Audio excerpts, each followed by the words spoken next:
Welcome to this episode of Chatting with Stacks. I'm your host, Bill Stacks, and today I got John Palermo. Where'd you get the dynamite from? Well, it was fake. I made it to make it look like dynamite. So I got caught with the juveniles, and then I got released after 3 days being in detention, juvenile detention. And while I was at my sister's house, the phone call started coming from Chicago. Now, my brother-in-law was told, go play golf with this guy, meet him at a golf club, play golf, bet on the golfing match, and lose it. This happened 3 times. Now, what was happening was the Las Vegas judges were getting paid off to fix my case. So now I got subpoenaed that they want to charge me as an adult with this case. You know what I mean? Yeah. So who came to my rescue? Tony Spilotro and the mayor of Las Vegas, Oscar Goodman. They came to my rescue. They fixed my case. Now my final court date for for jail time or whatever. I walked in the courtroom and the judge was like this. He went down, then he looked at me, he went down again. Then he came on record, they put the microphone back on. He goes, Mr. Palermo. I said, yes, sir. He goes, it says here you attempted to shoplift at a 7-Eleven store. Nah, I tried to rob a hotel and casino. Now that they're saying I attempted, he goes, Mr. Palermo, do me a favor. I said, yes, Your Honor. He goes, I want you to leave my city, never come back, and I want you to leave my state and never come back. You are to be on the next plane to back to Chicago. And I said, yes, Your Honor. Thank you.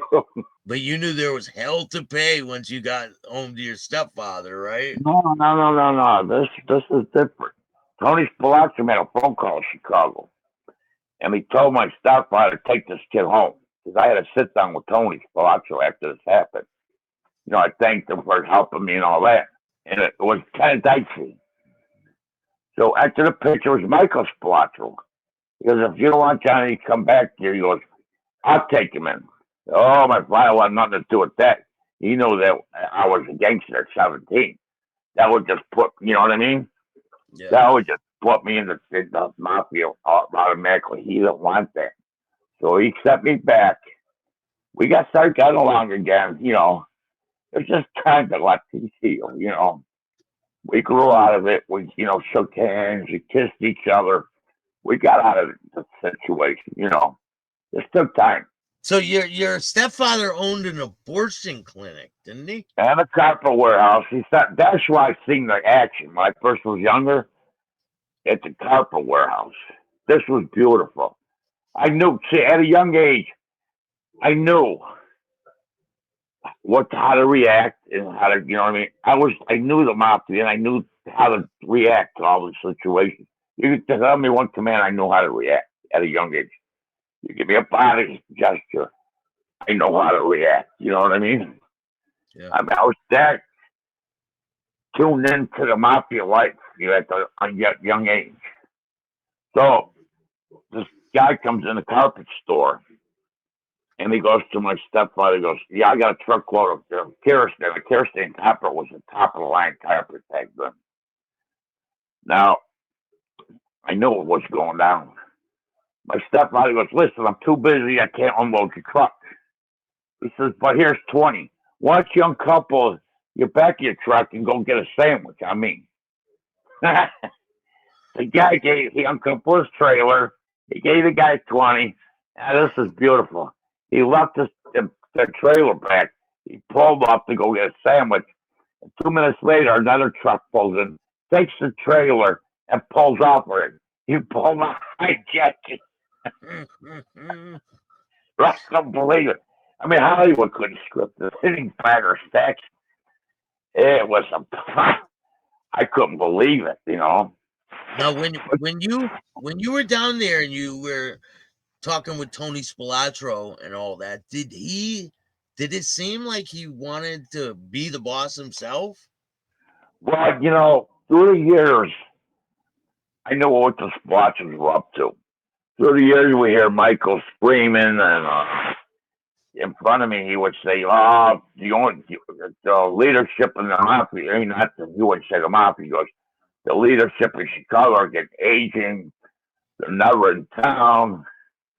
You know what I mean? The city was free. He would always say that in front of me. I couldn't pick it up quite well why he's saying it in front of me. As soon as Michael learned that Tony Ricardo friended me from my stepfather, oh, he was all over me. He wanted to recruit me. He wanted me part of his crew in the worst way. I got a little older, and they kept coming after me. So I said, listen, let me try stuff with you. You know what I mean? Let me try it out. I don't want to make a full commitment. So this is another adventure of my life, buddy. Stex, this is incredible what this was about. So he put me in his crew. He sent me out to collect, juice money from bar owners and nightclubs, protection money. So I collect the envelopes, and I said, this can't be. This is too easy. You pay me a hell of a lot of money to be in a crew, and this is how it's like a paper route. Yeah. And they always taught me. They always taught me, gangsters. It's only business. Never get personal. You know what I mean? And they drilled that in my mind. So all of a sudden, before I even thought about it, things started getting a little tougher because it was like a test. You know what I mean? I was being Yeah. tested. It's like being an apprentice. And being a gangster, an apprentice. I was in my apprenticeship. So you want to see because he's trying to tell me, send me a message that if you want to be in the crew, this is what you're going to have to do. You know what I mean? So the collection got a little harder. He sent me to, Jagoff that won't want to pay. So there's one big guy. He goes, Johnny, listen, you want me to send you someone, I said, no. Don't send no one. He goes, this guy is big. He's got a big mouth, and he always gives us trouble. I said, well, let me try it. So he was going to hand me a gun. I said, no, let me just try to handle this. And I went to the hardware store. I got a piece of wire, flexible wire.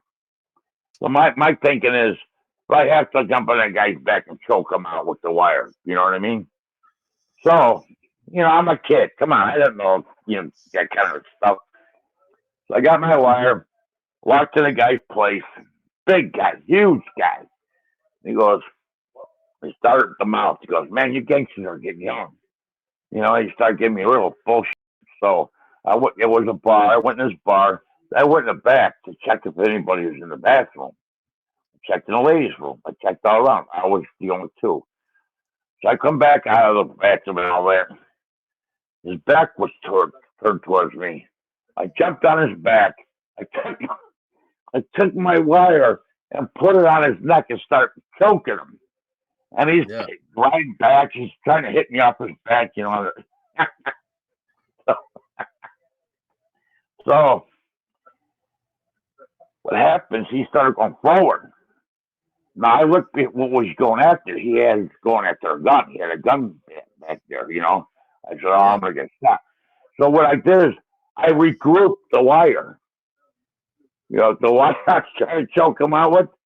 Yeah. And when now I regripped it. Now by that time, what he was doing, he's putting his fingers. That's the initial reflex. He's putting his fingers, to relieve the pressure.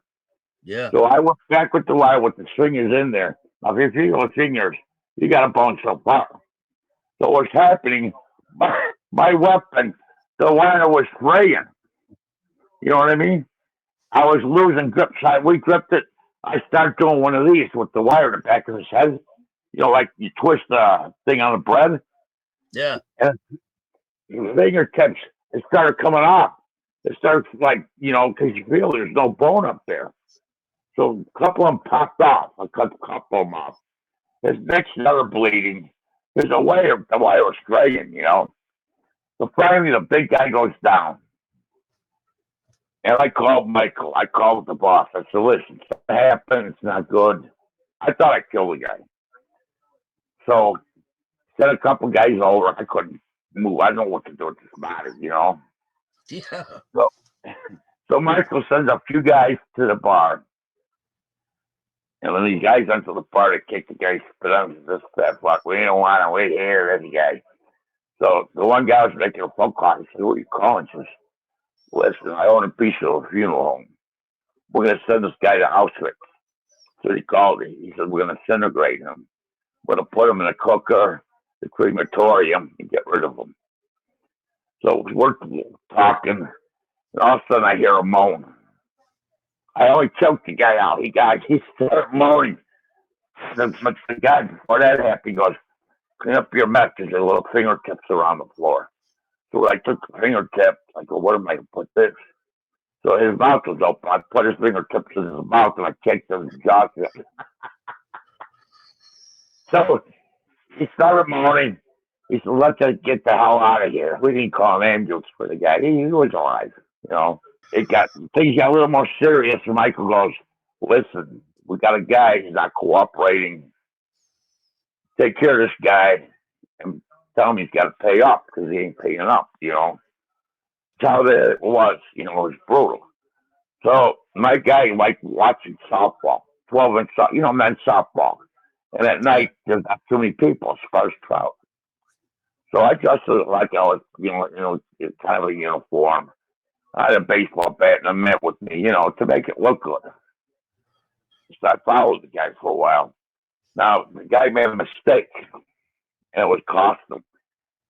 He got up. It was nighttime, no crowd. It was kind of chilly night, sparse crowd. He got up and he started watching. Where are the guys walking to? And I'm watching him. He was walking to the bathrooms. They had the porta potties, at the field. Yeah. So it was dark. I said, "Oh, he's playing right into my hands. I like my job back." So I walked, followed him, and I said, "There's two things." I start thinking, what am I going to do? I said, "I got to take him out so he won't have ability to scream for help, okay?" Then I said, "I got to take his arms out for him ability to fight me, because the people will see him, two guys are fighting from a distance. Yeah. So this guy walked in a porta potty. He did his business. He comes out. He's like looking dying, like he's pulling up his fly. So I took that bat and Dex, I swear to God, I hit him so hard across the face, his lower jaw went shift to the other side of his face.